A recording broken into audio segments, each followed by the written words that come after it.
Good day folks, Alex Guest here from Alexander Guest Historical YouTube channel. I'm here today with the first of my videos on King Arthur, which deals with the Battle of Badon and the identity of Arthur. But first, good day folks, this video is brought to you by Alexander Guest Custom Guitars. I have a range of brand new, unique, super cool body and headstock designs, all built for you and your personal specifications. I can also make you a beautiful new timber amp cabinet for your favourite amp. I can make a set of gorgeous timber pickup mounting rings for a finishing touch of class.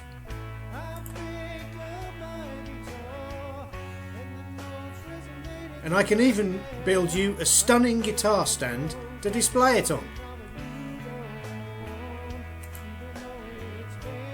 All in your favourite colour. So check out the website today. Cheers! The leader at Badon Hill. There's been much controversy over the identity of the leader at the Battle of Badon, possibly Arthur's most famous battle, bar Camlan. Not only do we not have a firm location for the battle itself, but the few sources we have also seem unclear as to the leader figure of the Britons at that battle. Now, one source we have is Gildas's De Excidio Britanniae, which is this text here, which mentions the battle but gives reference to an Ambrosius Aurelianus. And see if I can find it down here. This is basically the text in question. Sometime before the battle actually happened, but not necessarily at the time of the battle itself. Bede, in his Ecclesiastical History of the English People, also mentions the battle, but he's quite obviously parroting or quoting Gildas, so he also mentions Ambrosius Aurelianus, and this is Bede, and the section I'm referring to is hopefully highlighted down here. Another source is Nennius's Historia Britonum, which talks about a series of Arthur's battles and includes a passage on the Battle of Badon. But he identifies a different leader of the Britons at the battle to that of Gildas and Bede, Arthur. In fact, this is the first mention in history of the famous mythical King Arthur. And this is my source for Nennius. And hopefully that will still be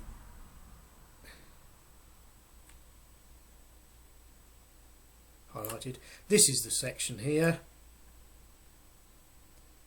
that we're basically interested in. Another source which mentions the Battle of Badon is the Annales Cambriae, where in a certain year, if I just pull that up, Bellum Badonis, i.e. the Battle of Badon, is noted. And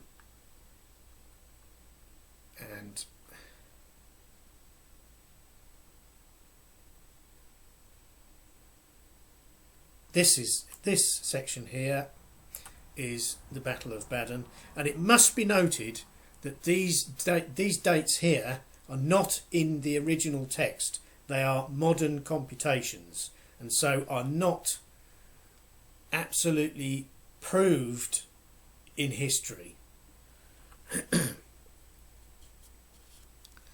The Annales Cambriae also lists another battle of Badon 149 years later, but records this one as the second Battle of Badon, and that Morgan died that same year.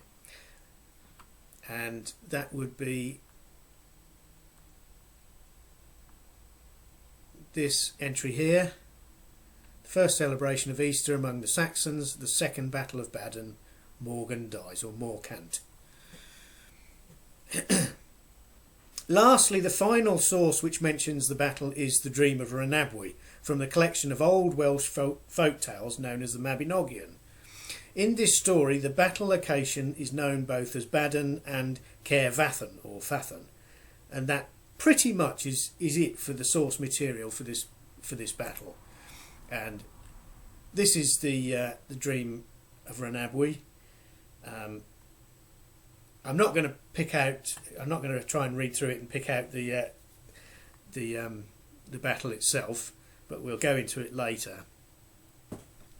So from this source data, is it possible to at least differentiate whether these various literary battles are one and the same battle, or different ones? But further, is it possible to establish just who was the ultimate commander that the sources are mentioning in all instances and tie them to the legendary King Arthur? I believe that it is possible to do just that. So let's talk about the first sources in our sites, Gildas de Excidio and Nennius' Historia Britonum, as Gildas seems to be talking about the battle that Nennius mentions at first glance, but his leader of the Britons is different to Nennius. So again, here's Gildas, and here is Nennius. You can read through those in your own, by pausing and in your own time. It's worth mentioning here that Gildas was a near contemporary to the first Battle of Badon in accordance with the Welsh annals and Gildas's own writing. He says that he was born in the year of the battle and 1 month and 44 years had passed since then. Just go back. At the time of his writing. All the other single authors were writing centuries later than the battle, with the Annales Cambriae being composed somewhere around about the 10th century. Now there's no question that Nennius mentions Arthur, although not specifically King Arthur, and he lists his 12 famous battles.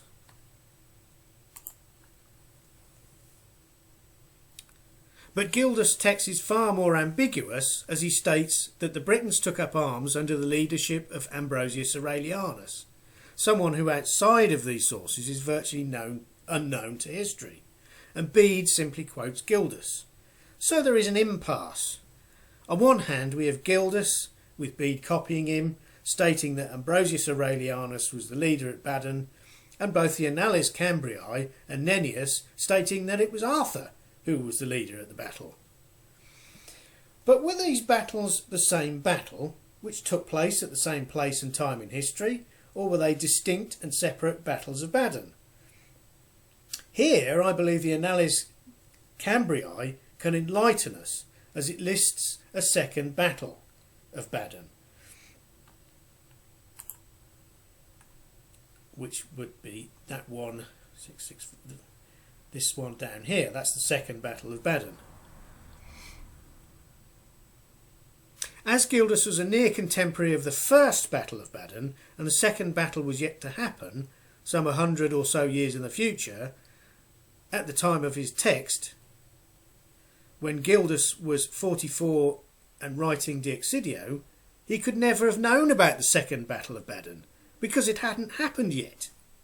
For him, there was only one Battle of Badon, and he recorded the battle as such. The siege of Badon Hill. The siege of Bath Hill, as it says here. There are some who would try and assert that Gildas was a contemporary of Arthur and was referring to the second Battle of Badon in his text. Again, the second one here, the first one up here, and the second one down here. It was recorded as such in the Annales Cambriae, so why did Gildas not follow suit and use this term to distinguish it from the first battle? The most logical answer, and the answer to which best matches the sources, is that he had no knowledge of the second battle, as it was a century ahead of his time. So he used the term the siege of Badon Hill, not the second siege of Badon Hill. And as the Annales Cambriae specifically refers to the first battle of Badon Hill, being the one which included the famous King Arthur, Gildas would have had to have made reference to that battle as the first Battle of Badon in which Arthur fought, but he didn't. And again, the siege of Bath Hill. In addition to this, it is stated that in the Dream of Rhonabwy, Gildas is placed by Arthur's side as one of his retinue, thereby proving that Gildas was a contemporary of Arthur. But the clue here is in the title of the old Welsh story. It's a dream. And you can go through this, it's online at this website, you can go through it yourself. Earlier on in the tale, whilst Rhonabwy is dreaming, he encounters another warrior called Iddawg, or Iddawg, who explains directly to Rhonabwy that he is known as the Churn of Britain, on account of, very basically, being the person who was responsible for the Battle of Camlan. Now, as this episode takes place before the Battle of Badon has even begun, and the Battle of Camlan took place some years later than that conflict, how could Iddawg possibly know the events in which he took part before the Battle of Camlan? The answer is, again, that the characters and events within the Dream of Rhonabwy are set in a dream, and as such, the author was free to place famous characters such as Gildas and Iddawg, the Churn of Britain, directly in the time frame of Arthur, and directly out of real life historical continuum. Therefore, the identification of Gildas as a contemporary of Arthur, based on the evidence within the Dream of Rhonabwy, is completely unfounded and cannot be used to assert that Gildas was a contemporary of Arthur. Nennius has been firmly placed in the historical time frame of the 9th century, and he was a monk of British ethnicity. So he was the author of the History of Britain, Historia Britonum, and he was of Welsh, i.e. British ethnicity.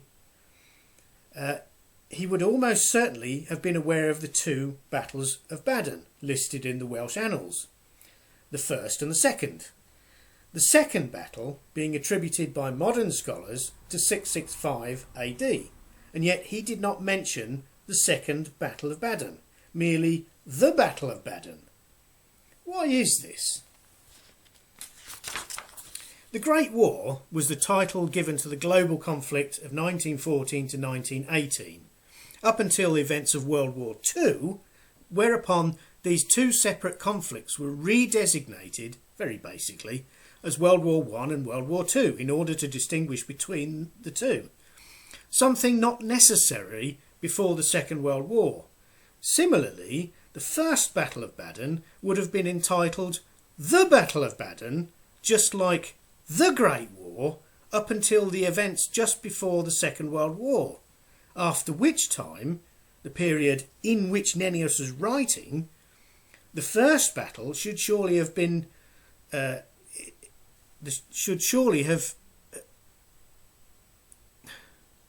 had its title amended in ecclesiastical text to that of the First Battle of Badon.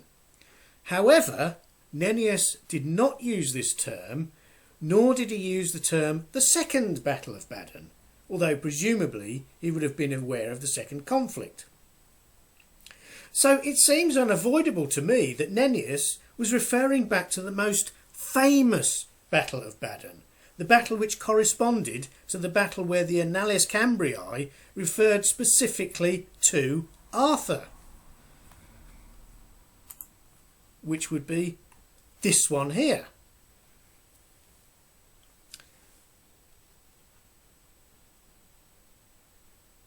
In short, for Nennius there was only one Battle of Badon that mattered, the battle which corresponds to the first Battle of Badon in the Annales Cambriae, because that is the one which refers to Arthur.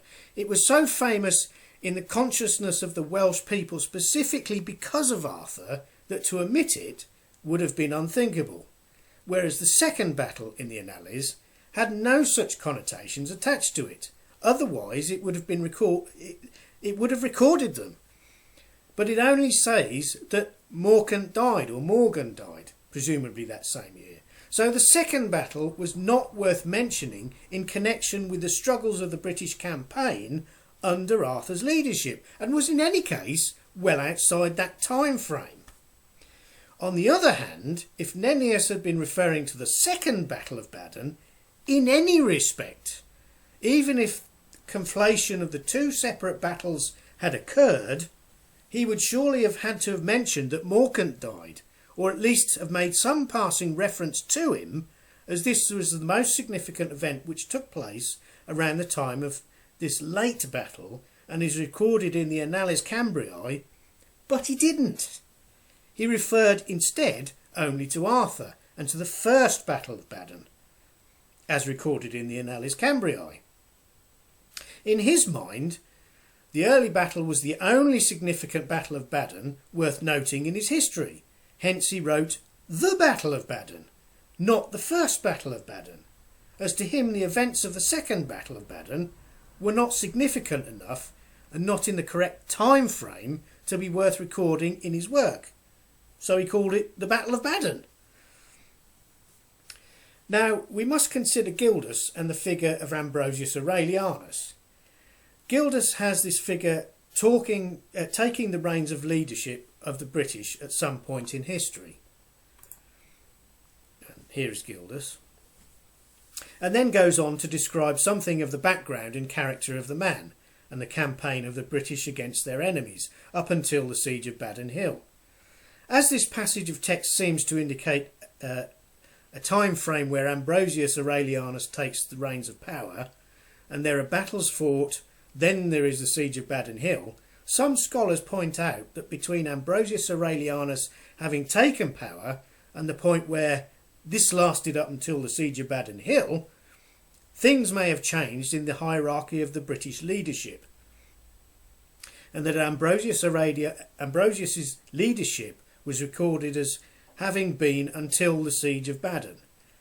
Therefore, so the theory explains, there is no justification for placing Ambrosius at the Battle of Badon, and that it could just as easily have been someone else at the reins of power of the British military campaign just then.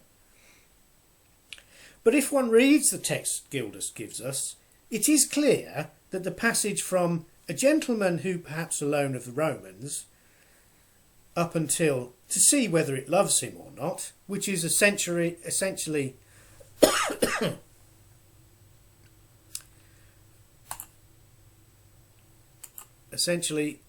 this text here,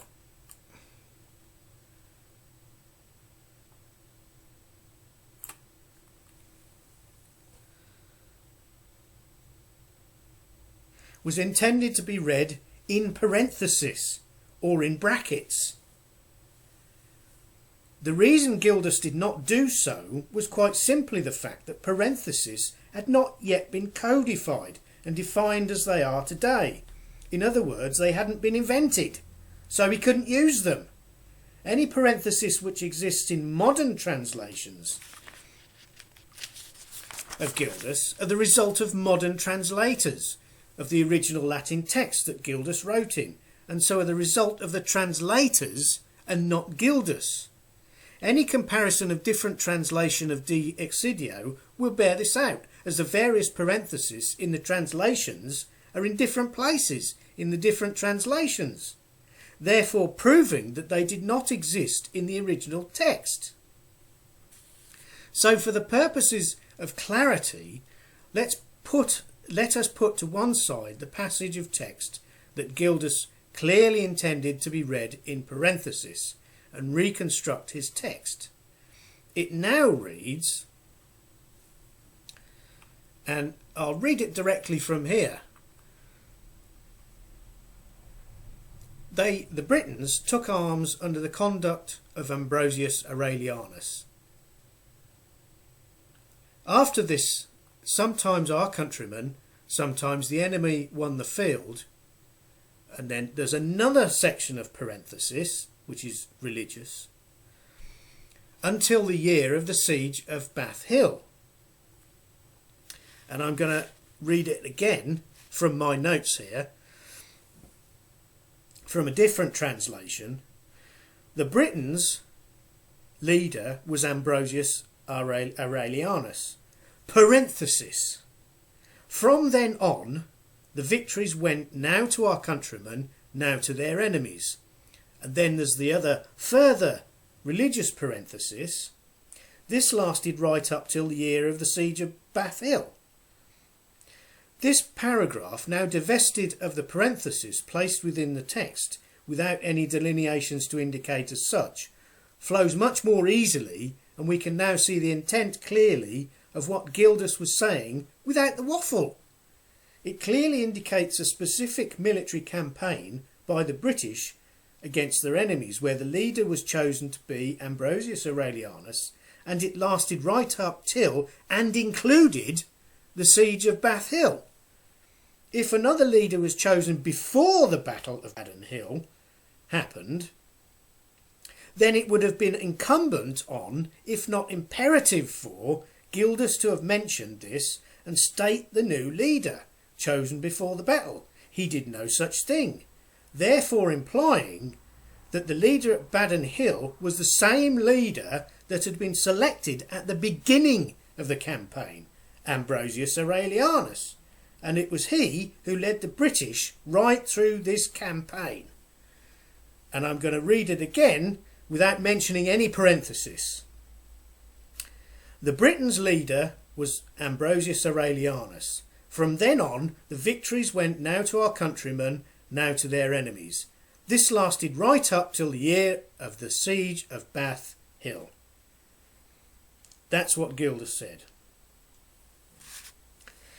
So we have established that Gildas, and by inference Bede, the Welsh annals and Nennius mention one of two possible commanders who led the British forces at the same battle, the Battle of Badon.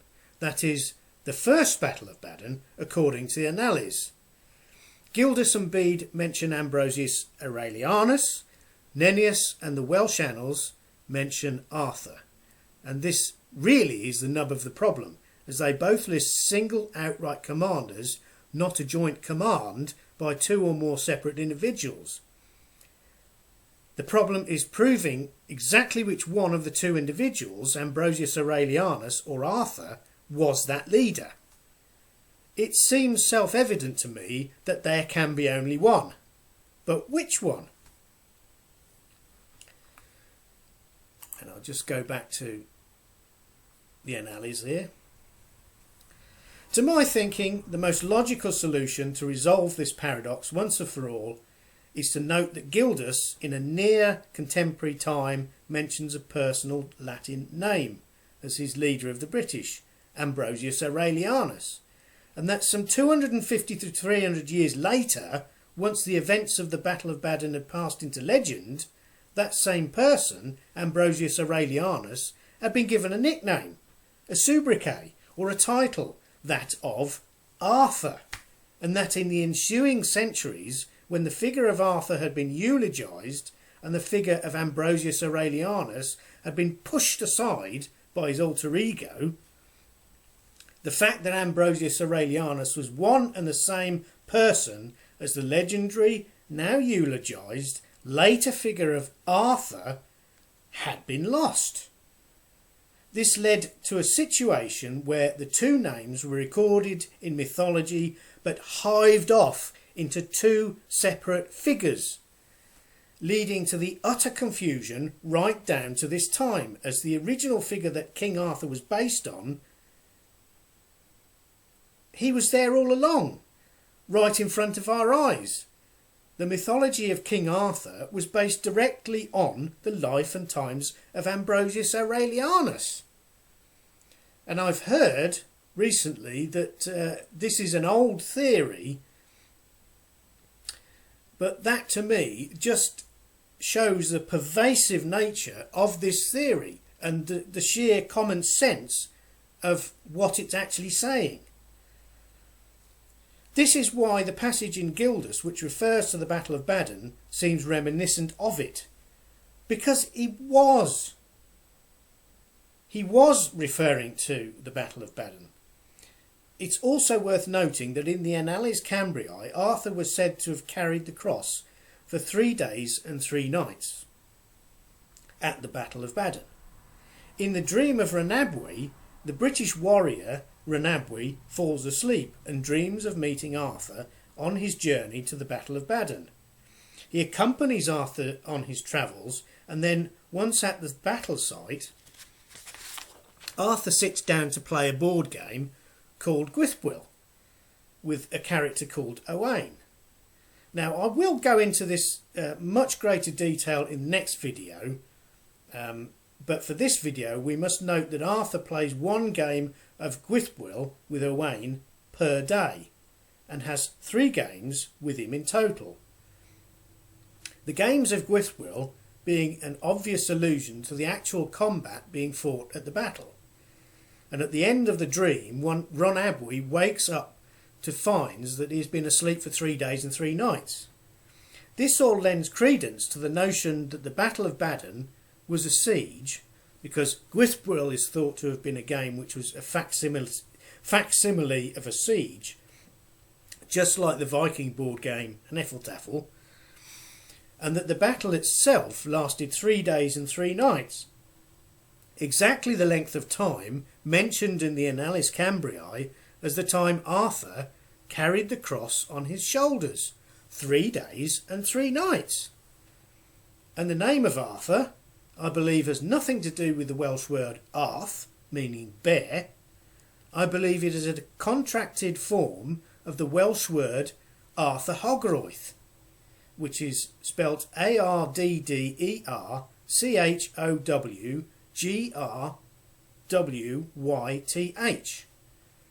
This simply means excellency, which is exactly the correct type of term one would use if addressing him personally, and indeed it is in use today to address people of high rank. And there are many other indications that Arthur was indeed the figure of Ambrosius Aurelianus, too many in fact to mention in the video, so I'll leave it there and not bore you any longer for this video. So thank you very much for watching. Please check my website alexanderguestguitars.com, like the video, subscribe to my channel, and please do comment below. Okay, thanks for that. Cheerio. Bye.